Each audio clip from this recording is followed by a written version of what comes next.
नमस्कार दोस्तों, मैं हूं पंकज राय और दिव्य ज्ञान चैनल में आप सभी का हार्दिक स्वागत है। आज की वीडियो में मैं आप सभी के लिए लेकर के आया हूं आदिकाल का लौकिक साहित्य, जिसका आज मैं तीसरा भाग करा रहा हूं। और इस तीसरे भाग में लौकिक साहित्य के हम जानेंगे विद्यापति जी के बारे में, उनके जन्म और मृत्यु के बारे में, उनके उपनामों के बारे में, उनसे संबंधित कुछ बातों, जो महत्वपूर्ण बातें हैं उसके बारे में, उनकी महत्वपूर्ण रचनाओं के बारे में। इसके साथ ही साथ एक और रचना जो लौकिक साहित्य की है उसकी भी चर्चा करेंगे। और आज इस लौकिक साहित्य के तीसरे पार्ट में हम लौकिक साहित्य को पूरा कर लेंगे। तो जानेंगे विद्यापति जी के बारे में। विद्यापति जी का जन्म जो हुआ था वो 1352 ईस्वी सन में मधुबनी बिहार में हुआ था। इनकी मृत्यु 1448 ईस्वी में हुई थी। इनके रचना काल के संबंध में आचार्य रामचंद्र शुक्ल ने कहा है कि इनका जो रचना काल था वो संवत 1460 के आसपास था। अगर इसको हम ईस्वी सन में बदलते हैं तो इसमें से 57 साल यानी 57 ईयर्स निकाल देंगे तो हो जाएगा 1403 ईस्वी सन।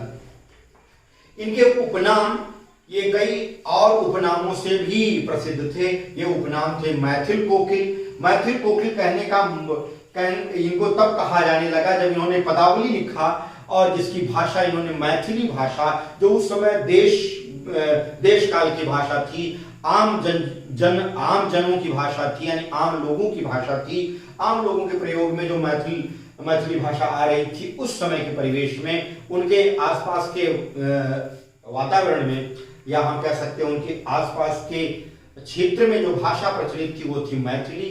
क्योंकि ये मिथिला के जितने भी राजा रहे हैं, खास करके 4-5 राजाओं के ये दरबारी कवि रहे हैं, तो उन राजाओं के दरबारी कवि होने के नाते उस क्षेत्र की जो भाषा थी मैथिली, उस भाषा को इन्होंने अपने काव्य में कहीं न कहीं डालने की कोशिश की है। पदावली के बारे में विशेष बातें मैं बाद में करूंगा। तो पदावली की रचना इन्होंने जो मैथिली भाषा में की, उसके कारण इन्हें मैथिल कोकिल कहा जाने लगा। कवि शेखर भी नहीं कहा जाता है, कवि रंजन, कवि कुल कंठार भी कहा जाता है, और अभिनव जयदेव भी कहा जाता है। क्योंकि जयदेव का जो काव्य था, इनकी जो पदावली थी, कहते हैं कि इन दोनों का जो हम कह सकते हैं विषय वस्तु थी वो लगभग एक थी, रचना शैली भी लगभग एक थी। इसी कारण से इन्हें अभिनव जयदेव भी कहा जाता है। रामचंद्र शुक्ल का कहना था कि विद्यापति जो थे वो शैव थे। रचनाओं की भाषा देख लेते हैं। इनकी जो रचनाएं हैं उसकी भाषा क्या है। यहां मैंने रचनाओं के बारे में लिखा है, जरा एक बार इधर गौर फरमाएं। पदावली, कीर्तिलता, कीर्ति पताका, भू परिक्रमा, भू परीक्षा, मणिमंजरी और गोरक्ष विजय, ये इनकी कुछ रचनाएं हैं, कुछ प्रसिद्ध रचनाएं। इन्होंने कई रचनाएं संस्कृत की और भी लिखी हैं। पदावली जो इन्होंने लिखी वो मैथिली भाषा में थी। कीर्तिलता और कीर्ति पताका अवहट्ट भाषा। अवहट्ट जो है अपभ्रंश का एक कह सकते हैं परिवर्तित रूप है। अपभ्रंश जब थोड़ी बदल गई थी तो 11वीं सदी से लेकर के 14वीं सदी तक रचनाकारों ने उस अपभ्रंश को अवहट्ट कहा है।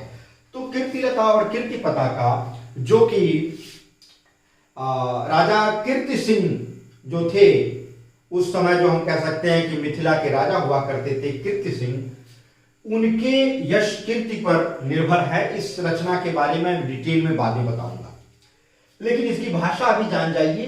कीर्तिलता और कीर्ति पताका की जो भाषा थी वो अवहट्ट थी, यानी परिवर्तित रूप जो अपभ्रंश का था वो था। भू परिक्रमा, भू परीक्षा, मणिमंजरी और गोरक्ष विजय ये संस्कृत भाषा में लिखी गई रचना थी, जिनमें मणिमंजरी और गोरक्ष विजय जो था वो नाटक था। तो इनकी रचनाओं की जो भाषा हो गई, संस्कृत भी हो गई, मैथिली भी हो गई और अवहट्ट भी हो गई। तो हम कह सकते हैं कि इनकी रचनाओं की भाषा क्या है, संस्कृत, अवहट्ट एवं मैथिली।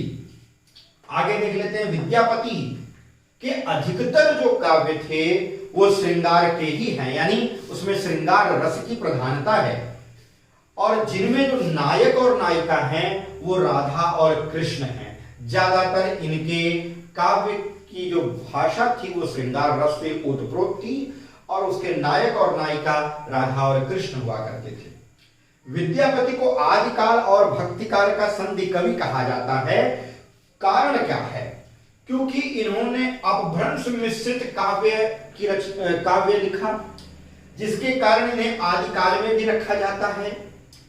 और वहीं उस अपभ्रंश में थोड़ा बहुत बीच बीच में इन्होंने मैथिली और अन्य जो प्रचलित लोक भाषा थी उसको भी घुसाने की कोशिश किया।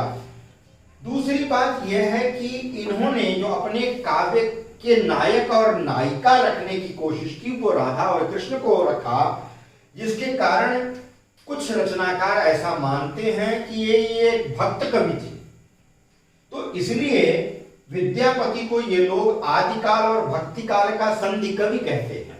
यानी ये ऐसे कवि हैं जो आदिकाल के अंतिम चरण में और भक्तिकाल के प्रारंभिक चरण को जोड़ने का कार्य करते हैं।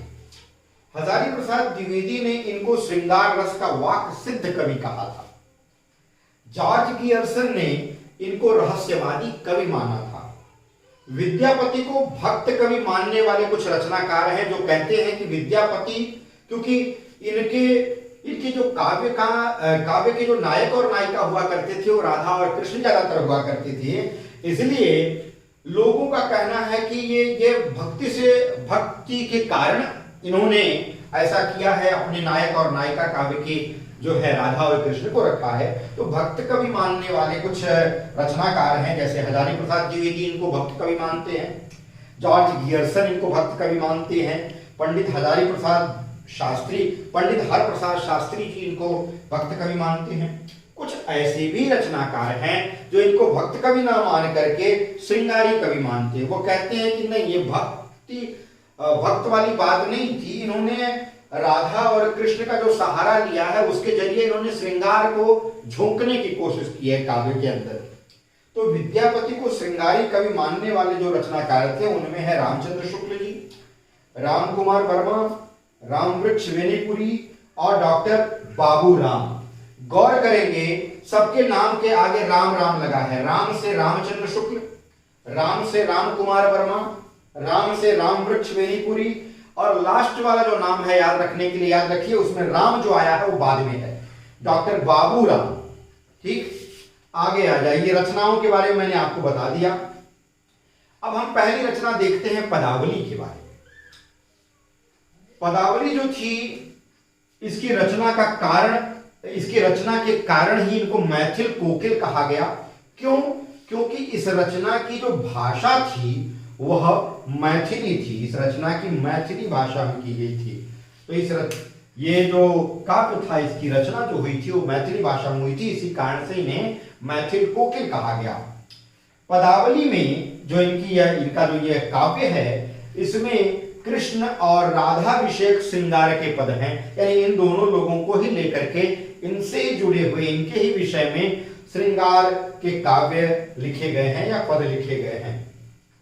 जॉर्ज गियर्सन ने मैथिली को मागधी अपभ्रंश से पैदा हुआ या निकला हुआ मान करके इसको हिंदी से अलग माना है। उनका कहना है कि जो मैथिली भाषा है ये तो मागधी अपभ्रंश से आई है, ठीक है, तो ये तो हिंदी है नहीं।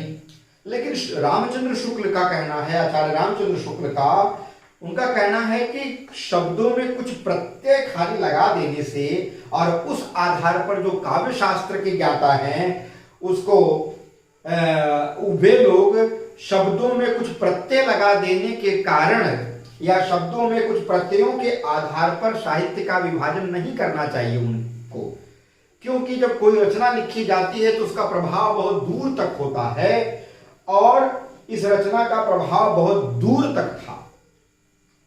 तो ऐसे लोग जो पूर्णतः हिंदी समझने वाले थे वह भी इसको अच्छी तरह से समझते थे और यह उनके भी संपर्क में थी यह रचना। अब हम जानेंगे इनकी दो प्रमुख और रचनाओं के बारे में, कीर्तिलता और कीर्ति पताका के बारे में, कि इसकी रचना का विषय क्या था और रचना काल क्या था। रचना काल तो ये जान लीजिए कि 1403 ही था। चलिए तो उन दो रचनाओं के बारे में भी विद्यापति की कुछ अन्य रचनाओं के बारे में जानेंगे।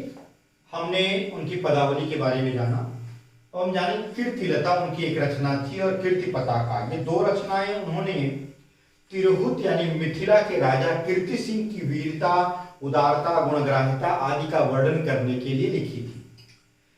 कीर्तिलता जो थी इसका रचना काल, जैसा कि मैंने बताया कि इनकी रचनाओं का काल रामचंद्र शुक्ल के अनुसार 1403 ईस्वी के आसपास माना जाता है। कीर्तिलता का जो विषय था वो तिरहुत यानी मिथिला के राजा कीर्ति सिंह की वीरता, उदारता, गुणग्राह्यता इत्यादि का वर्णन इस रचना में मिलता है।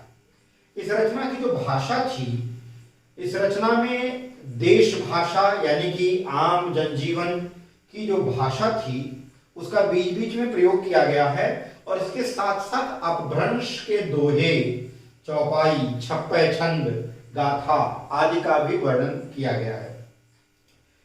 खुद इसमें एक दोहा जो कि विद्यापति द्वारा कहा गया है कि देसिल बैना सब जन मीठा। देसिल बैना का मतलब है जो देशी बोली होती है वो सब लोगों को मीठी लगती है यानी प्यारी लगती है, ये विद्यापति का कहना था। और इसी कथन से हम ये समझ सकते हैं कि उन्होंने देश काल की जो भाषा थी उसको कितना बल दिया है। यही कारण था कि आदि काल में लौकिक साहित्य यानी आम जनजीवन की भाषा का प्रभाव आदिकाल के अंतिम चरण में देखने को मिलने लगा था। विद्यापति ने इस रचना को यानी कीर्तिलता को कहानी कहा है। कीर्ति पताका के बारे में जान लेते हैं। कीर्ति पताका का भी रचना काल कुछ 1403 के आसपास या उसके थोड़ा बाद का रहा होगा। कीर्ति सिंह की यश गाथा का इसमें भी वर्णन किया गया है। तो ये थे विद्यापति और उनकी रचनाएं, उनके बारे में कुछ महत्वपूर्ण बातें। अब हम जान जाते हैं लौकिक साहित्य की एक और बहुत ही प्रमुख रचना जो कि आचार्य रामचंद्र शुक्ल की पुस्तक हिंदी साहित्य के इतिहास में देखने को नहीं मिलती। डॉक्टर नागेंद्र की पुस्तक जो है उसमें ये देखने को मिलती है। वसंत विलास के बारे में उन्होंने वर्णन किया है और इसको लौकिक साहित्य में रखा है। इसका रचना काल 1451 ईस्वी के पूर्व का माना जाता है। डॉक्टर माता प्रसाद गुप्त के अनुसार यह रचना अधिक से अधिक विक्रमी 14वीं सदी के मध्य की, या हम अगर ईस्वी की कहें तो उन्होंने कहा है कि ईस्वी की 13वीं सदी की होनी चाहिए। यह अनुमान लगाया है डॉक्टर माता प्रसाद गुप्त ने कि यह 14वीं सदी विक्रम संवत के 14वीं सदी के मध्य की होनी चाहिए और या तो ईस्वी सदी 13वीं की होनी चाहिए। इसके रचनाकार अज्ञात हैं, इनका कुछ अभी पता नहीं है कि इसकी रचना किसने की है वसंत विलास की। इसका जो विषय था वो 84 दोहों में वसंत और यानी वसंत ऋतु और स्त्रियों पर उसके विलासपूर्ण प्रभाव का मनोहारी चित्रण किया गया था। श्रृंगार रस से यह रचना पूरी ओतप्रोत है यानी भरी हुई है। इसमें पिंगल भाषा का प्रयोग किया गया है। पिंगल आप समझ सकते हैं कि जब ब्रज और राजस्थानी मिला करके बोली जाती है तो वो पिंगल होती है, यानी जब दोनों का मिला करके मिश्रित रूप प्रयोग किया जाता है तो पिंगल भाषा होती है। और जब अपभ्रंश और राजस्थानी मिलाई जाती है तो वहां पर डिंगल भाषा होती है। तो मित्रों ये था लौकिक साहित्य। मुझे उम्मीद है कि आपको लौकिक साहित्य की ये पार्ट 1, पार्ट 2 और पार्ट 3 वीडियो जरूर पसंद आएंगे। आदिकाल के बारे में अब ये सारा विवरण जो है इसी वीडियो से समाप्त होता है। अगली वीडियो में हम भक्ति काल के बारे में प्रारंभ करेंगे। तब तक के लिए आप सभी का बहुत बहुत धन्यवाद। मुझे उम्मीद है कि इस वीडियो को आप ज़्यादा से ज़्यादा लोगों तक शेयर करेंगे और अगर कोई सुझाव है तो कमेंट बॉक्स में ज़रूर लिखेंगे। आप सभी का एक बार पुनः